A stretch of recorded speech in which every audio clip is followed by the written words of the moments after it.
So Chelsea have lost the FA Cup final, so I'm absolutely gutted. It's a real shame because I felt like it was a game we could have won yesterday as well. The way the game panned out, it felt like we could have won, and this really does now. That's the season done now, and it's all about next season. Now, since the final has been played, we have had the news that Xabi Alonso will be the manager next season. He's been announced as the new Chelsea manager. I will do a whole separate video about Alonso. Coming up soon about that, but I'm just going to talk about the cup final in this particular video. So yeah, absolutely gutted to lose the final, particularly in the way we lost it, because the way realistically going into the game, most people probably thought we'd lose. I wasn't really expecting to win. I believed that we could, but in reality, it was a game that if it went a certain way against Man City, the form they've been in with those back-to-back 3-0 wins, we could have lost the game in the first 20 minutes, but we didn't. We got set up right, and as the game was going on, the more and more it went on, the more and more it felt like we could win this. So to lose it the way we did was very disappointing, especially as it felt like during the game there was a lot of moments where I thought we was going to do it, and that just makes the disappointment all the more worse. And this has just been a horrendous season. We've got just 2 league games left. It's all about next season now and Alonso coming in, but it's just been an awful season. It's another season we've not won a trophy. That's 9 years at least now without a domestic trophy. That's 7 finals in a row we've now lost at Wembley. The last 4 cup finals we've played in, we've lost.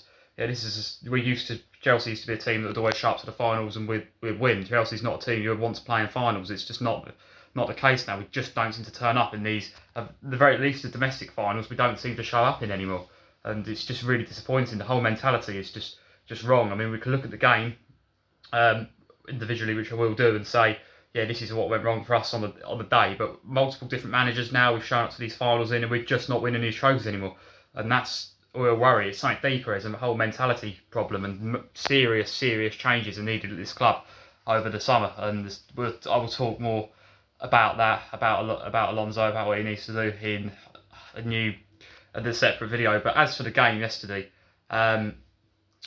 it was actually this is again what adds to the sort of frustration. It was a good performance from Chelsea overall. I thought the setup was right. I thought we set up well for it. I thought we did a lot I think we defensively, which we've been a shambles recently defensively. Defensive performance was pretty good yesterday overall. It makes a massive difference having Colwill back in the starting for sure. But like I said,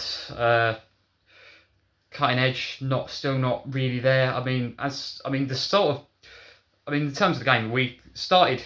It was even. It was very even for most of the game. I mean, first sort of half hour or so, City probably controlling the possession, but I thought towards the end of the first half we really started to get on top, and it felt like we could have really done with scoring in that period right at the end of the first half where we was on top. And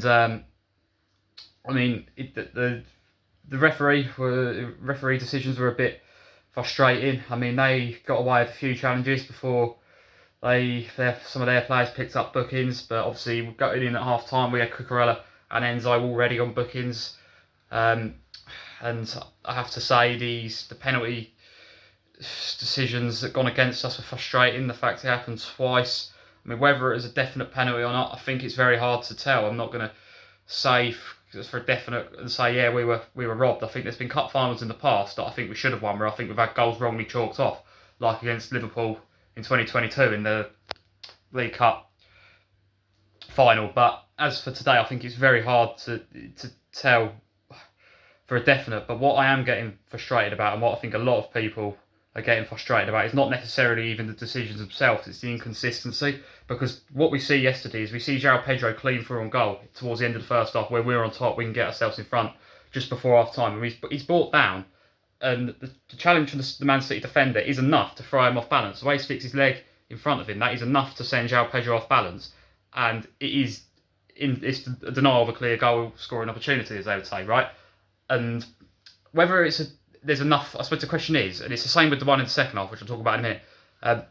The question is that enough to completely take him down? Is he kind of going over, putting it on a bit, I suppose?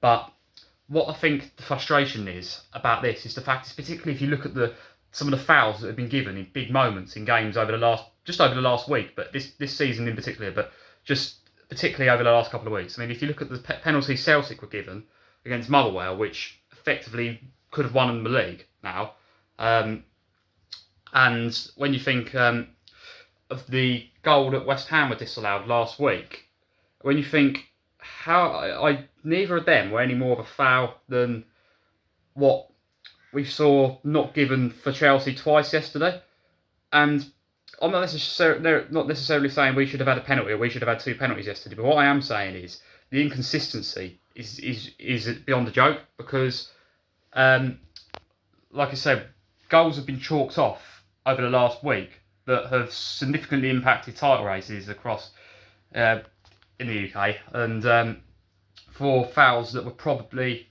challenges that probably weren't as forceful as that, and that's what I think's frustrating about this. And I mean, the one in the second half, we see Cansanov sort of stick his knee behind João Pedro when he's again running forward in a similar position. And that one was frustrating as well, because we were behind at that point as well, and that kind of was the last chance to get back into it. But like I said, that is frustrating at the moment. But what was also frustrating was the fact we couldn't get ourselves in front when we was on top in that period, in that first half. We can't just say, it's all down to that, because at the end of the day we had these chances, and I thought the performance was good, but it was just missing something. It was just missing that killer instinct, and that's where we really need, to sort of invest in this squad, because at the end of you knew we'd lose when in the last sort of 5-10 minutes they're bringing the lap on to try and get a goal, because, well, 1 goal this season he's managed. He ain't going to get us a goal in a cup final. That's not the striker we need for a cup final. So this shows you where the problem is. We did have a bit of misfortune with something. We've got some injuries still, obviously. The squad was still a bit thin. Pedro Neto come on in the second half, but again, he didn't look quite up to speed with his injuries. Had no Estevao, Garnacho come on right at the end, but again, he didn't look up to speed. He's not been on form for a while, let's be honest. And again, it was almost a bit of an improvised setup as well. I'm glad McFarlane, I think, went for the right system. I think that was the right thing to do. With the thing he does where he played Cucurella a bit further forward, and we had them as wing backs, and we had the back 3. I think that worked against Liverpool. I say worked against Liverpool, it was a hell of a lot better against Liverpool than we did against Nottingham Forest. So I think it made sense to stick with that. Particularly, he's his interim manager. He's doing the best he can with this group. So I can't fault him at all for yesterday. I can't fault him at all, actually, for the job he's done since he's come in. I think he's done everything he can. He's done everything well. He speaks well in the press conferences. He's managed the whole occasion and the whole pressure around this situation we're in at the moment really well. So I don't have a bad word to say about him at all, and I hope he continues to work at the club behind the scenes like he has been doing. But yeah, again, frustrating. I mean, I know City had that goal chalked off the offside in the first half as well, and they had their moments, but it felt like, to be honest, we had the better of it for a long time in the game. It felt like we had the better chances, and we just wasn't taking them. Particularly in the second half as well. We start the second half well. I think we're having a lot of chances, we're having a lot of good breaks, but again, the final ball's just not there. The final product, the end product, it's just not there, and that's been a problem for a while now this season. And it's not the first time we've played well in the game and really not made the most of it. I mean, it's the exact same against Liverpool last season, but against City, of course, if you do that, you're always going to get punished. It's always going to catch up with you. They very rarely don't score. But it did feel like a game that we could have won 1-0. That's what's really frustrating about it, because the defensive performance was decent. If we had got ourselves 1-0 up in that period from around sort of 50 to 65 minutes, I think we could have done it, because the more and more it went on, it wasn't like it was never going to be a high scoring game yesterday. It was always going to be a bit of a smash and grab. And the more and more the game went on, the more and more you could tell this would be a 1-0 either way, and that's what it was in the end. But it felt like it could have easily have been us as well, and it was really, really close. It was just that little bit that we was missing. And in terms of the bigger picture, obviously major changes in this club. This problem of trophy-less season, probably a season without European football. The problems go way deeper than just what went wrong in one cup final. But this is a reoccurring thing now, and this is why major changes are needed from top to bottom at this club. We're going to need to significantly overhaul the whole system. I mean, I'm glad that Alonso's in now, but he's got a lot of work to do. There's a lot of players who need shipping out. A lot of players, we're going to need to make some signings for sure.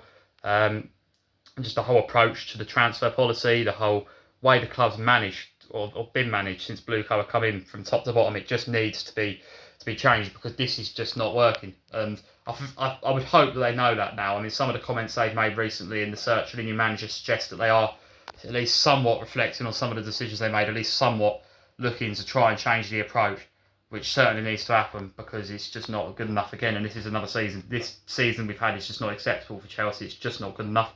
And frustrating game yesterday. It really was frustrating, because even in the season we've had, we still could have won. We still could have got something out of it. And I think that's what we really, it's really all the more disappointing about that game yesterday. And once we went 1-0 down, that was it. It's very hard to come from behind against City. Semenyo, I mean, it wasn't even a case of we didn't even do much wrong there. I mean, we did get a bit caught out. I did worry about that. Like, we was on top for so long. As soon as they started to get a bit of control back and a bit of a foothold in the game, they went through and scored. And we maybe switched off a bit for that one counter-attack. But from there, we still played quite well after that. We still tried to find a way back into the game. We didn't completely collapse after that, but it was just after they went 1-0 up, that was it. They were able to see the game out from there. So that's a cup double for Man City. League title was still a slim chance, but either way, they finished this season at least with a top 2 finish and 2 trophies, and what's been a bit of a transition year for them. It's very impressive, so fair play to them. But yeah, major changes needed at Chelsea. Really, really disappointing yesterday. This could have been so much more, but yeah, as for now, that's pretty much this season done. I will be doing another video about Alonso and about everything to do with that coming up very soon, so look out for that.